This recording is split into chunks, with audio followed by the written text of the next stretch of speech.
All right, before we get this one thing started, you'll probably notice there's a bit of a change in the what you're viewing at the moment because Pegflex here has insisted that I include clean share, so that you can see exactly, so that viewers can see what he's drawing. And as you probably have guessed by now, it's loosely based around the episode Meltdown.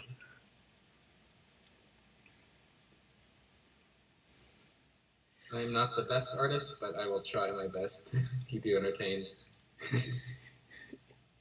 And if nothing else, it'll be funny to watch me mess up over and over. Yes, anyway, welcome to the Father's Day weekend special for Yoda Soda Creations, the podcast. This is a podcast discussion type deal where we basically talk about the recent drops, or in this case, we recap particular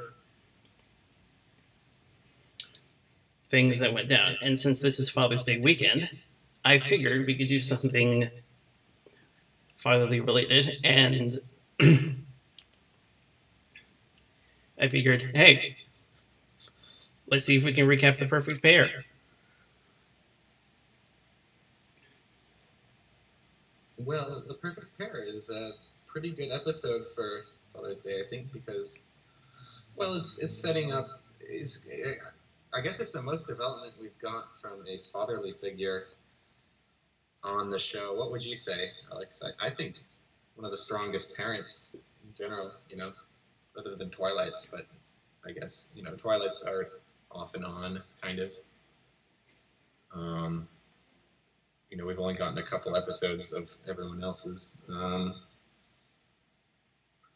I think I rewatched it, obviously, for this show or this podcast, and I do like the portrayal of Applejack's father, and that he's kind of in the rough times near the end of the episode. He stands up for the he does what he thinks he can to help, but in the end it's her making the decisions that are better. What would you say? I figured the episode will work today in two different perspectives, because for one, we have Pear Brothers' father, Grand Pear, voiced by William Shatner. Ooh, yeah. And yes, you did point it out. We have Applejack's dad, voiced by Bill Newton. I do. the whole it's got one of the best. It's got some of the best songs, I think, in that season. What would you say? It's really wholesome. It's a fun episode, just in general. It was really fun. It was one of my favorite, for sure, of that season.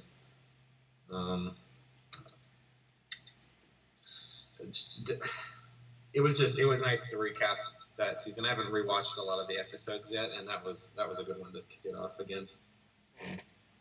If you guys haven't seen it, I would totally suggest it. It was one of the better ones. What would you say? Yeah, it's definitely one of the best. Yeah, it's definitely one of the best of the season.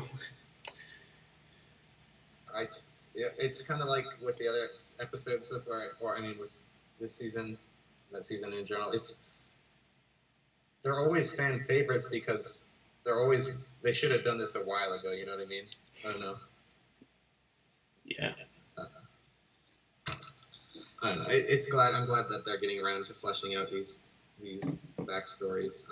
It was fun to get the grandfather, and that's not an aspect that we see a lot of usually. Usually we get just the parents or something, but get the second generation there, and that the second generation is what caused it, which is kind of this whole thing to start. Kind of interesting. Are we going to do spoilers? Probably. I mean, you should have seen it by now, obviously. Well, it's about 8-year-old now, so most everyone's pretty much seen it.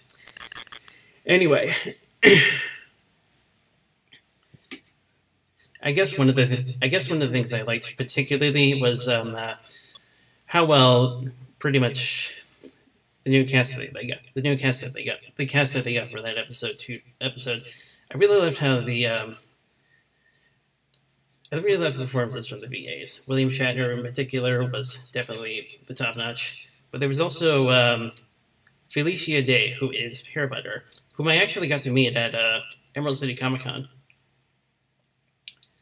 Oh, that must have been interesting. That was really great. She What, really what did a role great. was she? That was a great time. She really did a great job in the episode, particularly with the singing. Oh, yeah. "You're in My Heart Like a Catchy Song." That was beautifully done. As I said, one of the better of the songs so in that season, I think. To be honest, if we're gonna be, usually songs to me, I like songs, but usually they don't stand out to me very much. But that one stood out to me. I'm not a huge musical person, but I can tell a lot of heart went into that. It must have been fun to do it. It was one of the most romantic songs too. There's not usually romance, like direct romance in this show, and it was really fun to get like just a legit romance song. You know, just full out love story. It's definitely a more adult theme. Do you think it should be covered? It's one of the more adult themes we've ever gotten, I think. It's kind of like almost a Romeo and Juliet type deal. That's another thing I wanted to talk about, the Romeo and Juliet scenario. It's interesting in this case that actually both sides actually managed to come together, because I actually haven't. Okay, I haven't seen that many versions, but from one of his, the only thing we actually get out of those is usually that the two have to, usually the two perish with each other. And in this case, both perish with each other, but both sides end up getting together. That was, and I hope we get eventually more of that. And did Applejack grow up with them? Or when did that happen? I don't think they're gonna ever touch that, to be honest. Yeah, that's the only thing Yeah, that's the only minor complaint I could probably have. I kind of wish we had a bit more. Like, just a bit, not too much. You don't have to. Yeah, I think you don't always have to tell to have a good. It can just be show, but there wasn't even show. You know what I mean? There's show and tell in storytelling. No, that it didn't even have the showing aspect. So it would have been nice to just get a little bit. I love families. It would have been fun to see them like as little, growing up just a little bit. I don't know. Is that shipping? Do you think that's maybe too far? I don't think so. I think that should be fine. I think in this case the ship actually works. Yeah. Because it's AJ's parents. It was cool to get their names finally and just some background. And if nothing else, it was so cool to just get that finally. Yeah.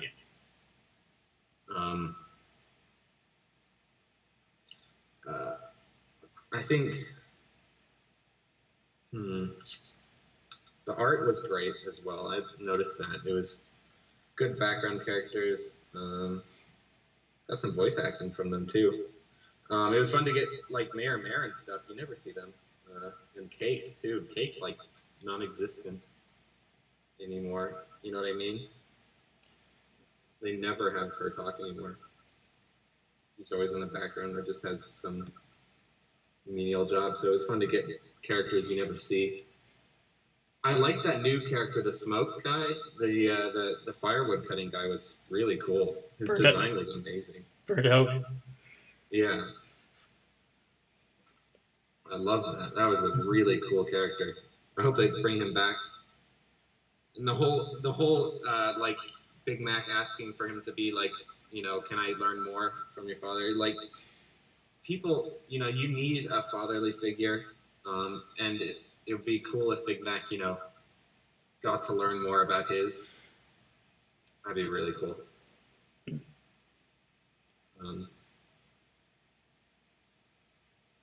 Learn some lessons or something.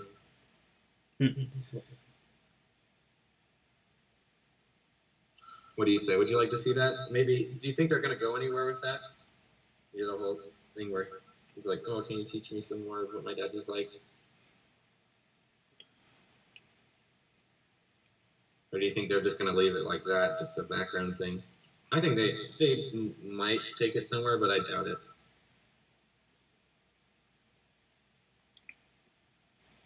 Big Mac's got that whole plot line with Sugar Belle, which I like that a lot. Do you think Big Mac will be a father one day, do you think? I don't know. I don't know if they'll go that meta, do you think? I don't know. I think they'll keep certain characters the way they are. Do you think there will ever be, like... Well, we had Shining Armor. We had Shining Armor for that, I guess. Didn't we? Yeah, he might be part of the... he might be part of the... He might work in part for the fatherly advice thing, but I'm also kind of thinking that as long as of course he doesn't as long as of course he doesn't go into the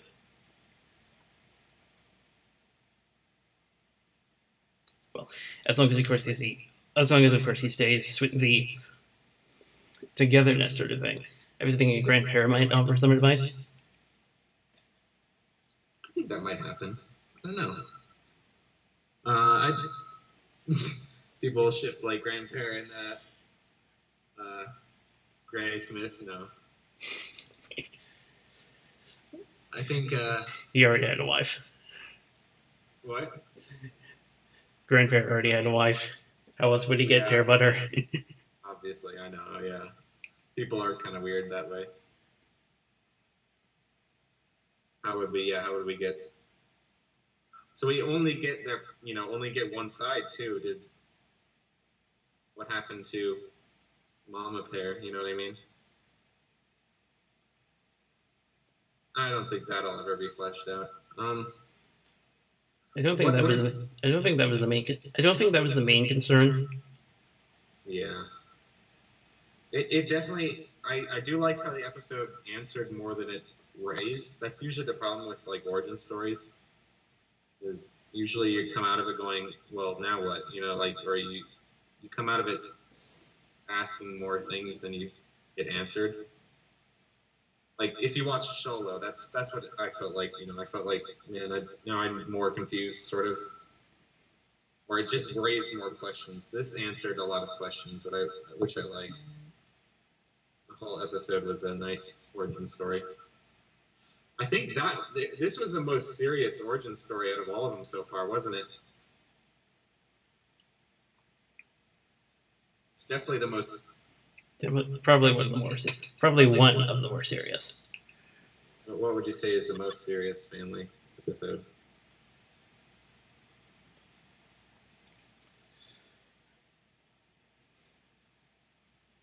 You're right. This is one of the more serious background stories, but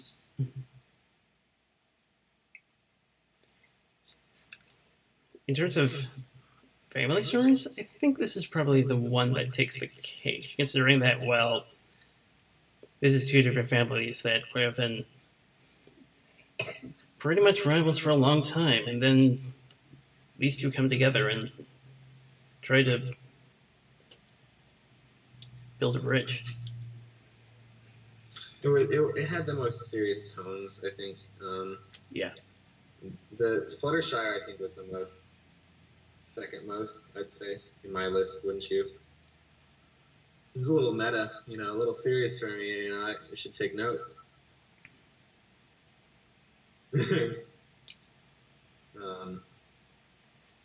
But I'm terrible at hands.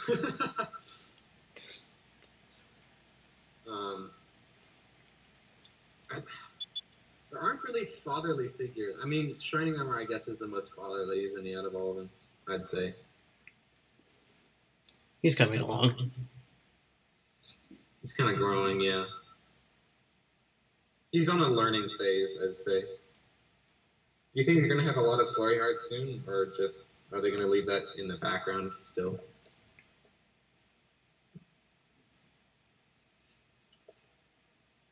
You know, the growing pains of that, starting a family. I think there have been a few times where that kind of been addressed. I could see, like, so far, Shining Armor has gotten along, like, perfectly with Cadence. It'd be kind of interesting to get, like a Flurry Heart Shining Armor episode where, I don't know, something's hard or difficult and they have to, like, work around it as a family.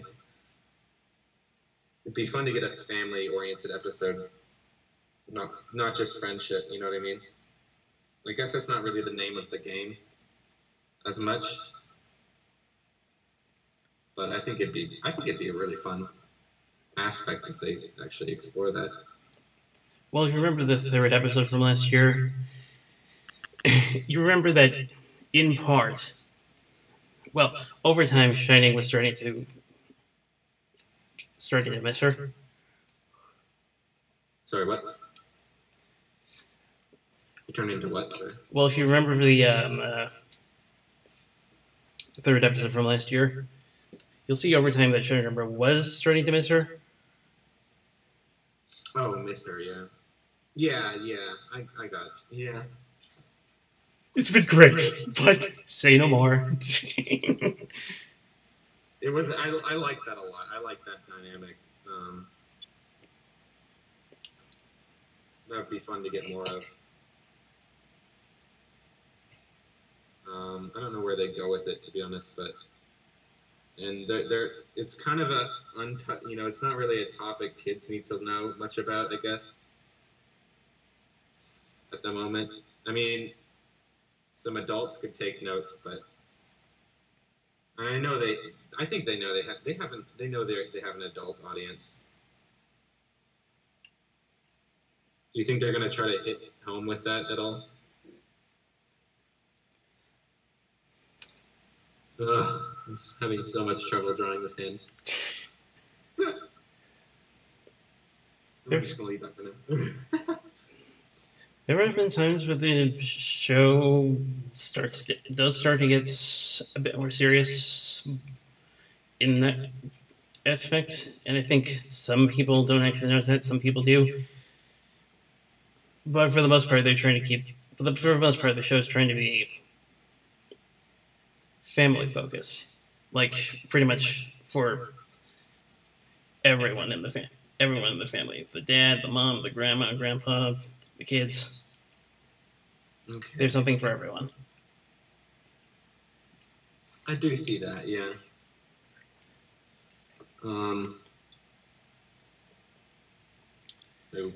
Getting back to your comment about the background characters, I was pleasantly surprised to see that the mayor actually didn't have gray hair all this time. Yes, that was an amazing point. I forgot to mention that. That was amazing. I love that. I also liked. I was going to mention this. I also liked how the aspects of each of the like how the how Pear and Right Mac acted, like reflected their elements, sort of. You know, like Apple Bloom is she's kind of like Applejack was honest, right? And she got that from Right Mac. Mm-hmm. Apple Bloom was that. I think the Apple Bloom one was the best one, where she helped Cake learn her cutie mark ability. You know, that was just an easy, fun thing to add in, and it was some continuity. That was pretty interesting for the fans, I think.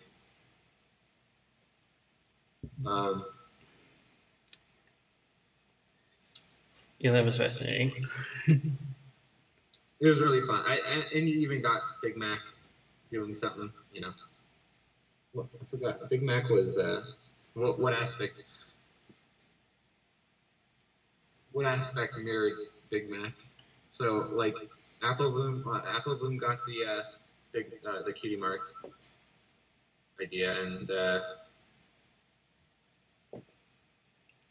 AJ was truthful from her dad.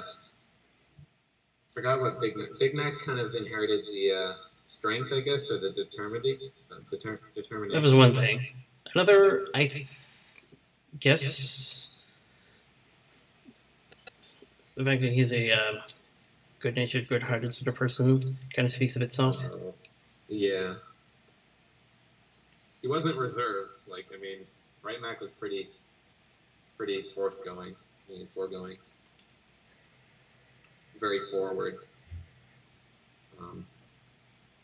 He's determined. Maybe I think that's what they'd say.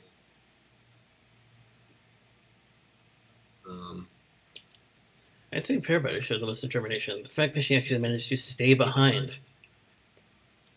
Yeah, that was a pretty serious topic there of choosing a new family over your old family. That was pretty serious as well. Lots of crying in this episode. You know, usually there's not much crying, or it's at the very end. There is crying all throughout this episode. Pretty sad. Well, I think the feels start to kick in when you actually get started in the background stuff, because if you recall, it all starts when Apple Blue is in the market. She returns home, and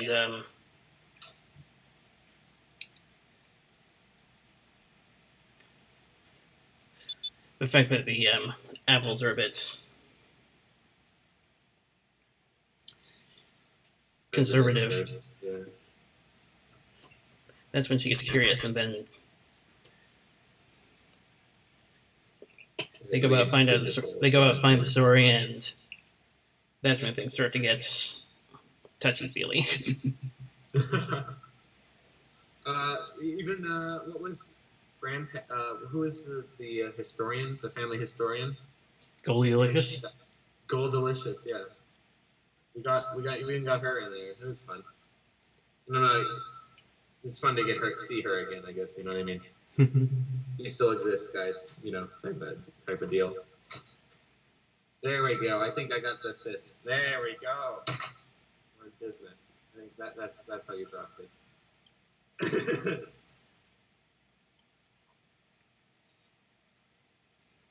So yeah, it was one of those traveling around episodes, but I think it was one of the best executions of that. Usually I don't mind those, you know, I don't care for them as much, but they executed this one really well. And it wasn't too preachy, you know, usually sometimes the episode stops, you know, it's a deadline. They're like, here's the lesson, guys. There was none of that, which I really liked. You know, it was just a fluid motion. You know what I mean? It was just a fluid lesson, which I love fluid lessons because they usually hit home more because you don't pay attention and then it hits you. You're like, oh. Yeah, it definitely had the more what I've heard is an old Yeller type of working, where the pacing, tone, and atmosphere pretty much just where the pacing, tone, and atmosphere were perfect. Yeah, they were really good. The atmosphere, especially when they're getting married, the lighting and stuff was fun. Really interesting. I like their lighting has gotten so much better over the years. You know, it started out really monotone, kind of like Gary's mod lighting, and now it's like Shader's mod type of deal. You know, it feels it's. I love when they have lots of shading like that because it really amplifies the care that they put into the show. It really shows that they really want to make a good product. You know, and they're not just winging this. They really care for this thing. What do you say? I guess it really says something when the You compare show shading to that of the YouTube brutal weather, if you know what I'm talking about. I think I do. Sorry, explain it a little bit. There's a YouTube channel by the name of Brutal Weather who does these MLP animations. Yeah. Okay. Yeah. Sweet. Yeah. I know you're talking about. I know what you're talking about in terms of shading. He probably did. That channel probably has some shading that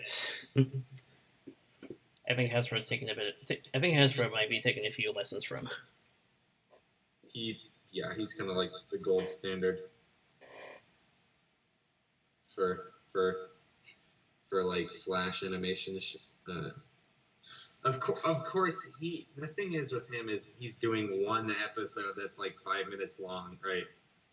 And it takes him like half a year to do it, so he is working by himself, but still, he's putting way more time into it, right? They have a deadline. I think this episode really didn't show much of a deadline, is what I liked about it. You know what I mean? Usually, sometimes you're like, okay, they're kind of rushing it. You know what I mean? That you can tell when an episode is kind of like just a filler. This was not a filler episode. This was like, and it wasn't supposed to be. When did this? It wasn't like a. It was like the middle of the season too, which is kind of usually they have the best. Usually the more critically acclaimed ones at the end of the season. This one was like really refreshing. I was not expecting that good an episode right in the middle. Well, there have been some critically acclaimed ones that have happened here and there. For example, Pinky Pride. That was pretty good. That was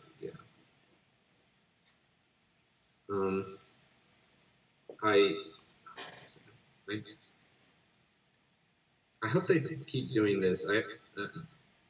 How comparatively, how did you think this season has gone so far? I don't think we really talked about that much in the last podcast. What would you say? Season 8? Yeah, season 8. Like, so we have all of 7 and 8.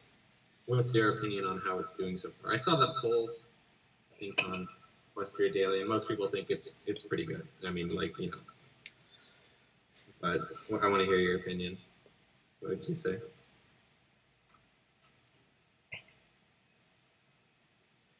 Well, it's promising. Promising? I think, yeah, they've taken advantage of some of the movie material, which is a good thing. Oh, definitely. I fully agree with that one. I'm so glad they acknowledged it too. They didn't pull so many other shows just retcon it. It's like, no, that didn't happen.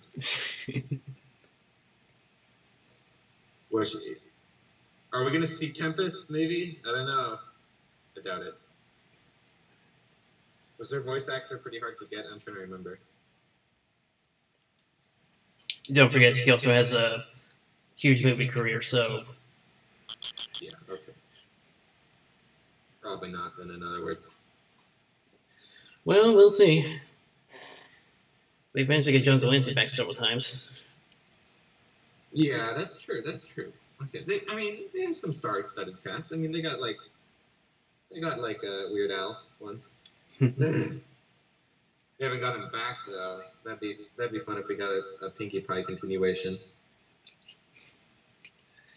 I am so waiting for their proposal. I ship them so hard. You'd ship them hard, yeah. I'd say yeah.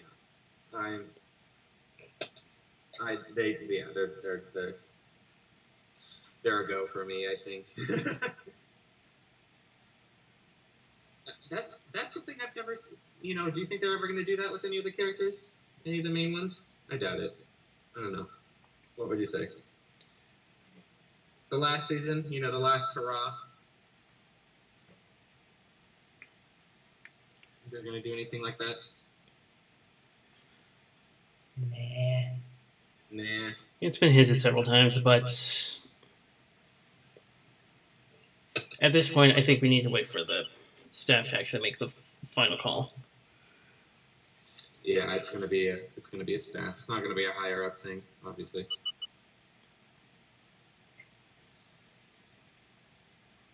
It's coming along. Strong. I mean, I'm just eyeballing the colors. So if they're not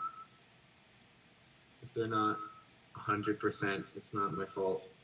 I'm not trying too hard. Well, you got some of the basics down.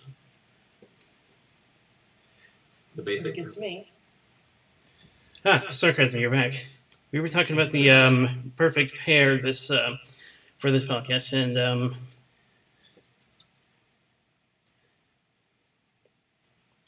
yeah, we've covered like other pairings, other fathers and stuff. Background character exposure, which we liked. General, the art of it was pretty great. What are some of the points that stood out for you, Sarcasm? I'm not really sure. Don't really think all that much about it, William Shatner didn't move you one bit? Huh? William Shatner didn't move you one bit? Oh yeah, Shatner. That was an yeah. Sorry. But yeah, that episode just in general was just wow. Like, probably like the top 3 episodes. Top 3 for you, jeez. What can I say? The emotional ones really get me. That's true. They get me too. It's easy to do. Okay, it's not easy to do, but with this type of cartoons, it's easier usually to do sad things or emotional things. I've noticed action is usually pretty hard to do, unless it's CGI, like computer, like 3D. If you watch Clone Wars and stuff, that's like good action. But I think it's with this type emotion is usually the easier route to go if you want to have a hitting episode. That or I think it usually depends on who they've got, because there are some people who can do action well, hard to hit the emotions, and then there's people that need help with the action but can hit the emotions.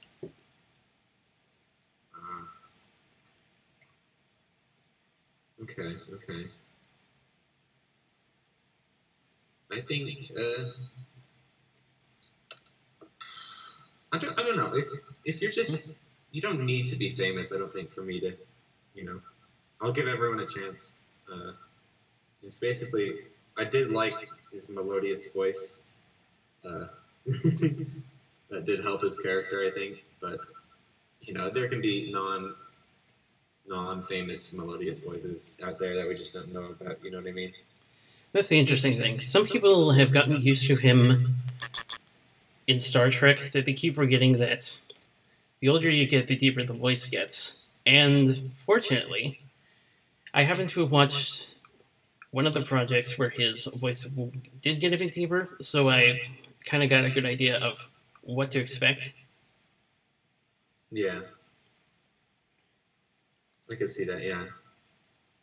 Was he pretty young most of the series? I haven't really watched much of Star Trek, to be honest. I've watched all of the recent movies and a bunch of the old ones, but I have trouble with the chronological order of them. There's so many of them. It's kind of like Star Wars. Yeah, I didn't really watch much of the original series. I was more of a Next Generation guy. Ah, classic.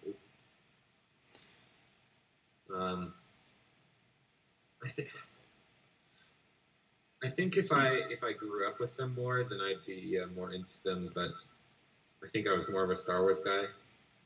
I'm still more of a Star Wars guy. I don't like the new ones, but okay, that is a good lesson in character-driven things. You need good character.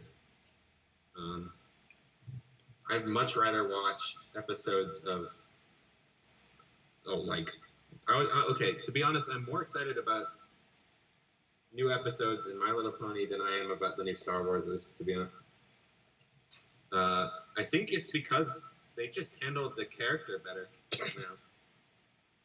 My Little Pony has better characters than Star Wars, and I let that sink in. Yeah, there's only one reason why I'm going to be seeing episode 9, is it? Yeah. And I'm just curious what they're going to do with Kylo Ren. It's like a train wreck. Yeah. It's hard to look away from, right? Yeah, it's like he's an absolute failure as a bad guy. I just want to see how they follow through with that. Yeah.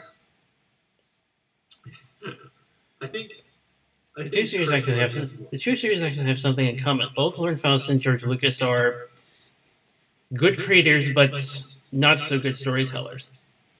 Yeah, Lucas is amazing at making explosions and ships and stuff, but he's terrible at writing script for them. That's the problem. That's something people don't know. He didn't really write the first 3 movies. He did a lot of, he did a lot in the first 3 movies, but he didn't write a lot of the dialogue. He didn't write how the movies kind of unfolded, really, but he did write a lot of, scenes and stuff like that, like, them flying through the asteroid belts and stuff like that. He worked closer. Well, I think he got the core story down, but he had other people to pretty much, he had story editors, basically. Yeah. And with the TV show like My Little Pony, it is basically 100% storytelling and characters. So it is fun to get the purest of that. I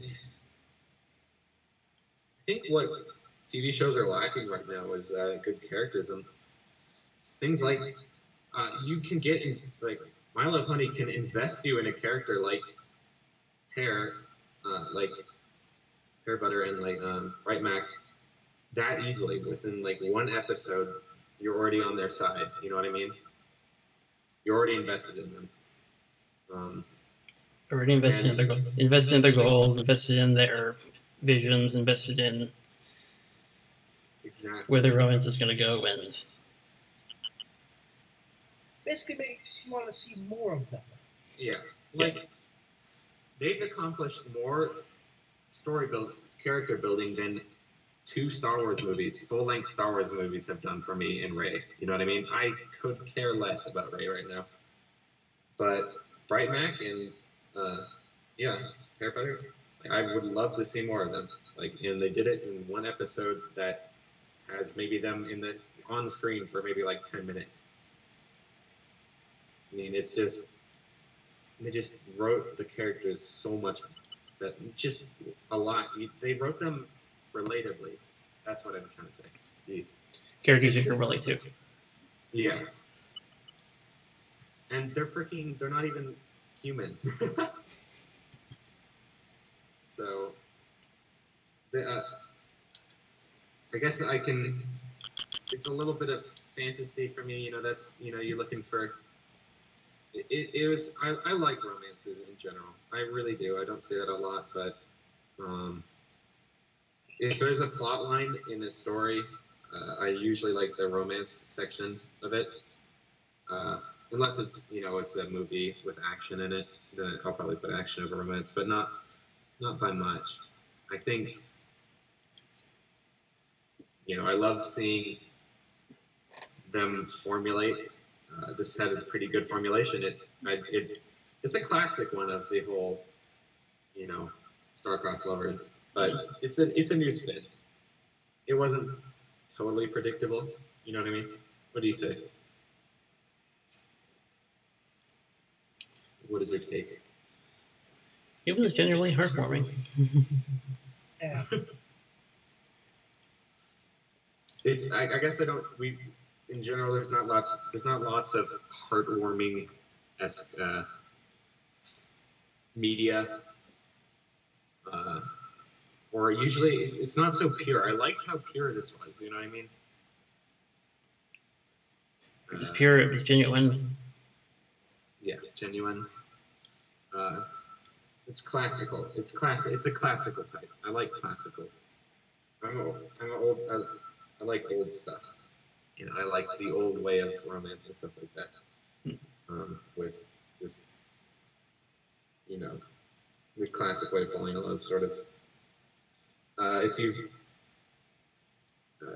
I do like it had a conclusion as well. You know, they got married. It didn't just sit, you know, hovering in hiatus territory. I hate when that happens. It had a finish, which I liked as well. Yeah, the romance was conclusive. But Yes. at the same time, we also still don't know exactly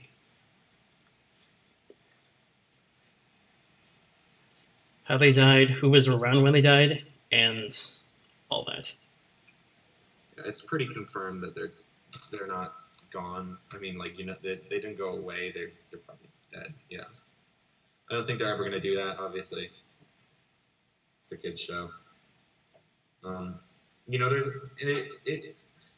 you don't have to have that type of stuff. You can imply it in different ways. They'd probably do something similar to how they, similar to Thanks for Memories, where you get the emotions down, but you don't fully imply, don't fully address it. Well, it's like that. It's like that scene in Up. Oh gosh, Up. The first 10 minutes of Up kill me. Like every time I see it, like, I literally die a little bit every time I see Up.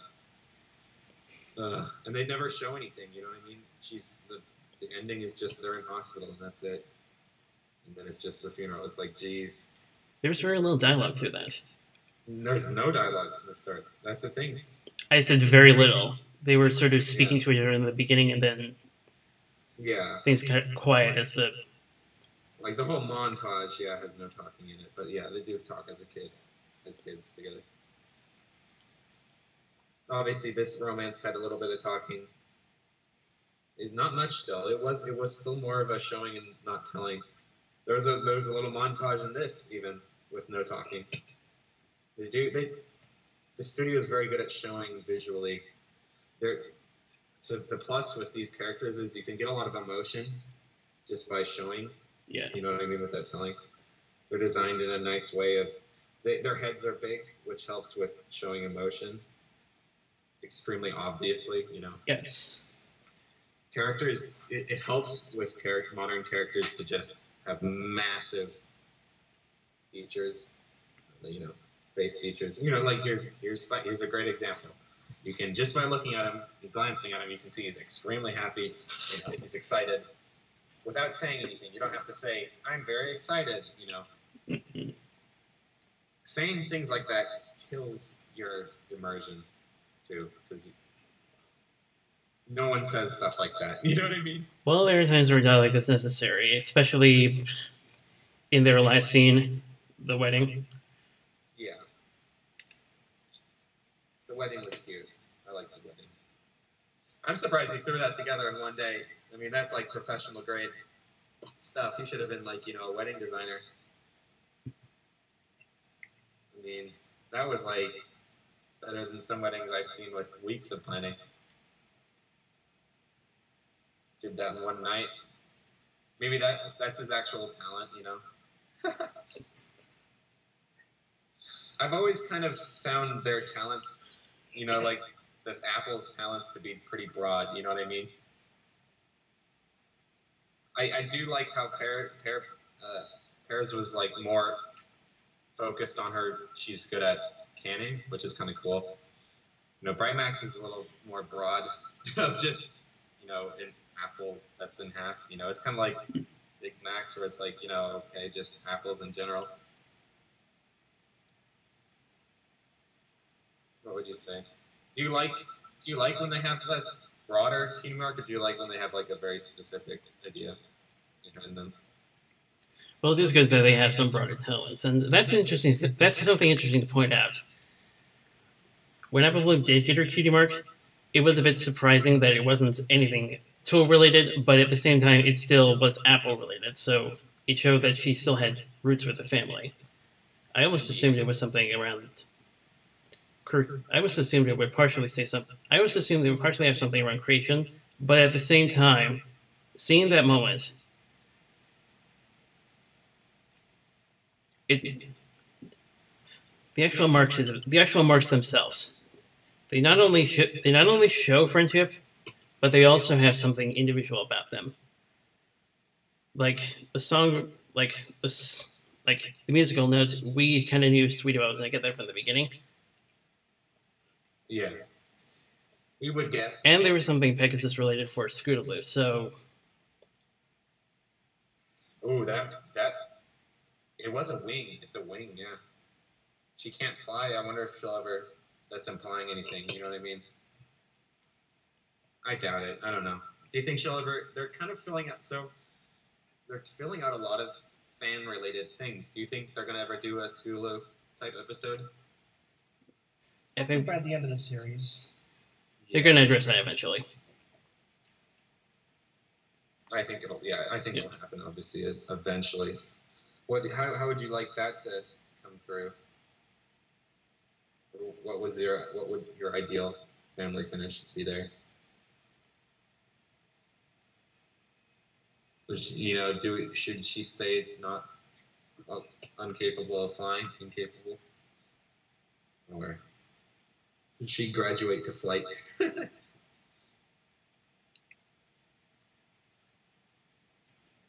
I think at some point her wings will eventually be strong enough because we've seen some other Pegasuses around her age that have actually demonstrated flight. Okay. Yep. So you don't. Oh, sorry. No, go. I wasn't really going to say anything. Part of me is thinking that it probably should be something that, like, oh, wow, she can suddenly fly, but something that she really has to keep working at, you know? She can kind of, and by the end, yeah, but... Yeah, it's like Spike did. He was able to fly, but he still needs some teachings as to how to control it properly. I think it's like Spike in Twilight. More than Spike's, because Spike got it pretty fast. I like 1 or 2 episodes of her not being able to fly. Very good.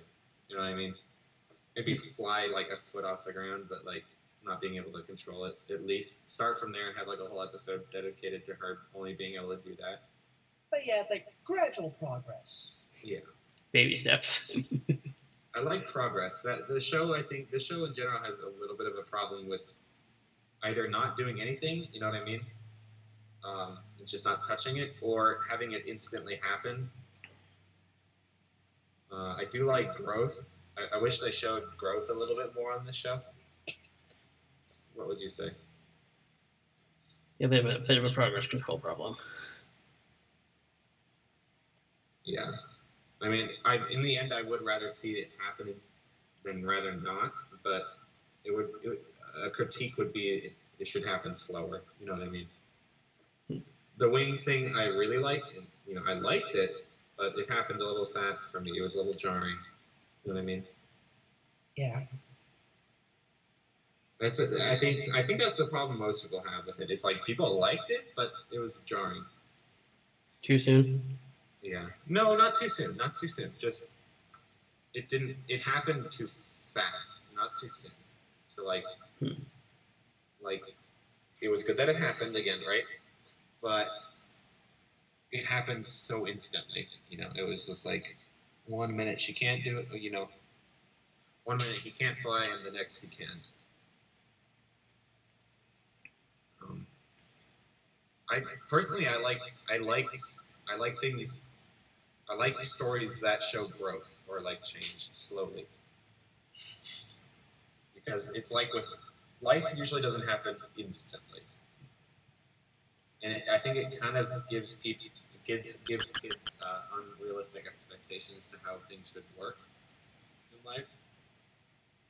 Because now I think kids will kind of think that things should happen instantly when nothing really happens instantly, especially big life changes. I don't know. What would you guys say?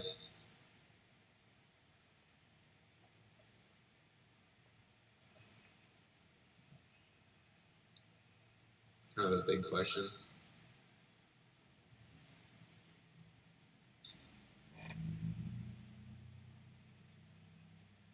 I think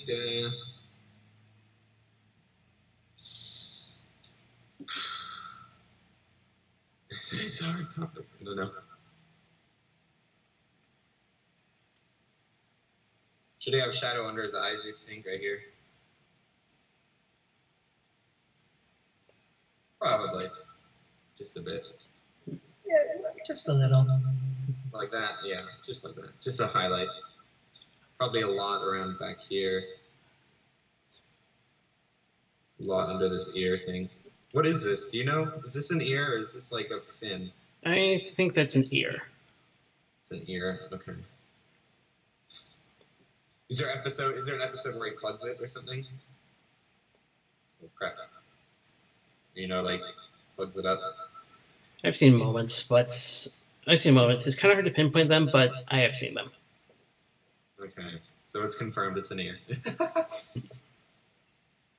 Confirmed Spike has an ear. Does his chin thing come down from that corner of his mouth, or is it more down here? Like that? I think you'd be better off with that. One-to-one Yeah, like that. Okay. I forgot about that. Even though these characters are pretty simplistic, there's a lot of elements that you don't notice until you start drawing them.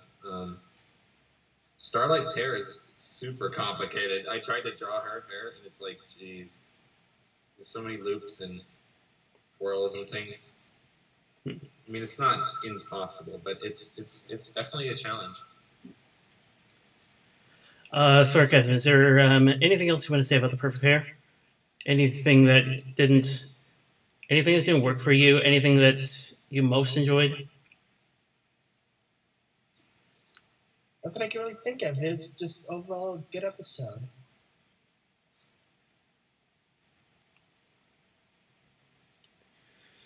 Okay. Well, Nate, I look forward to the finished product at some point. The drawing. There you go. Yeah. This is the end of the podcast right here.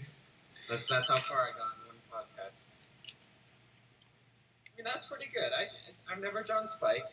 I think that's pretty good for a first time. Yeah, what quite. do you think I should improve on? What do you think I should improve on? Critiques. So far, looks pretty good. Though, I don't know, like the mouth is, I don't know, it's like hard to put into words, you know?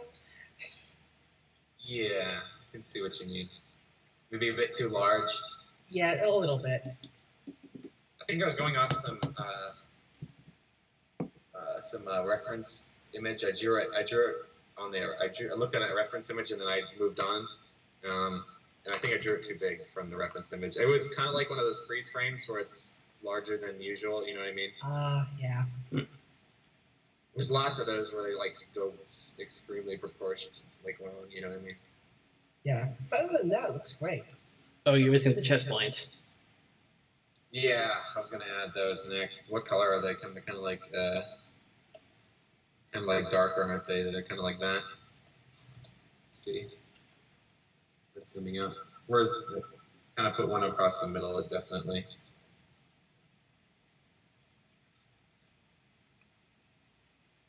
Yeah, that probably adds a lot, actually.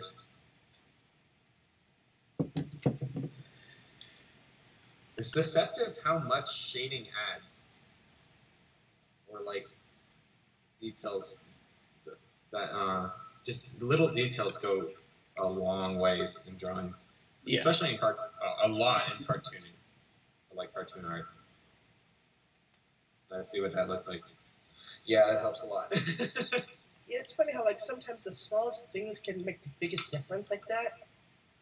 Yes. It shows that it's not like a latex like leather. It's more of like a scale. Yeah.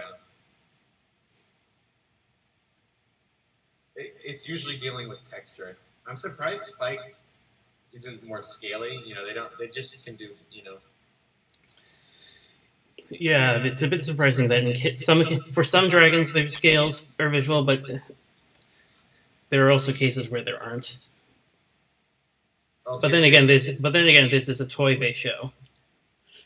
Oh, definitely. Yeah, he usually has this. I forgot about this. There we go. Yeah, the kneecaps. Does he have one on his elbows? Just like little ones.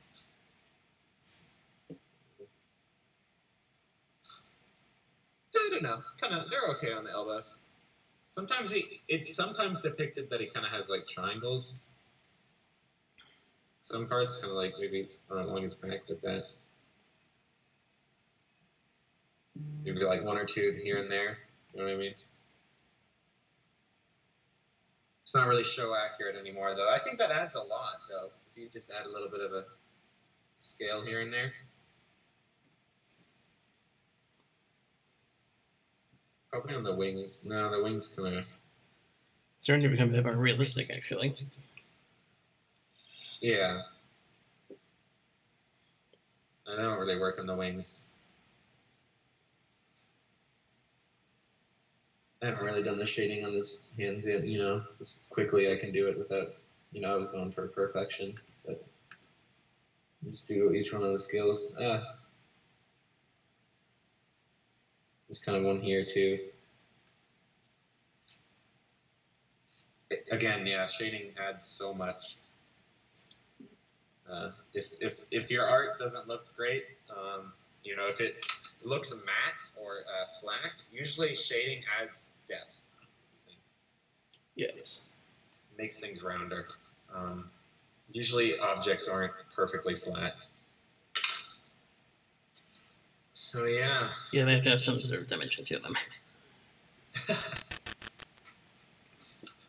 I think that was pretty good drawing for that fast. Anyways, maybe next week we'll do something more on the topic, you know. Whatever episode we're doing, I'll draw something from that. But I wanted to do a Spike because Spike had a big change recently. Yeah, I also wanted to be a bit reflective of the times. But yes,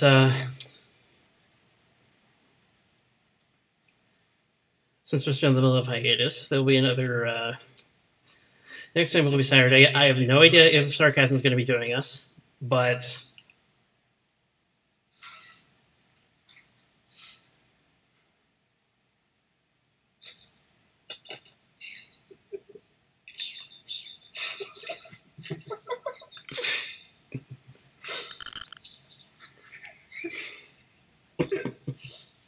You'd be like...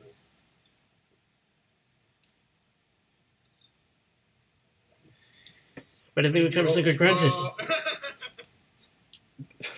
Getting back on those lines. I think we covered some great ground today and had a good episode to select for the weekend. It's Father's Day. It was Father's Day weekend, so yeah. Why not do a father's episode? Why not do an episode with fathers in it? So yeah.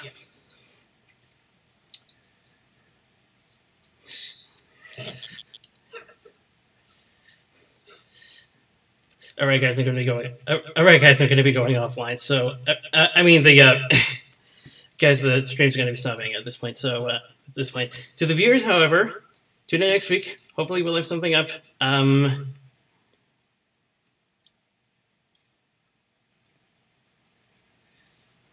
yeah, we cover second round.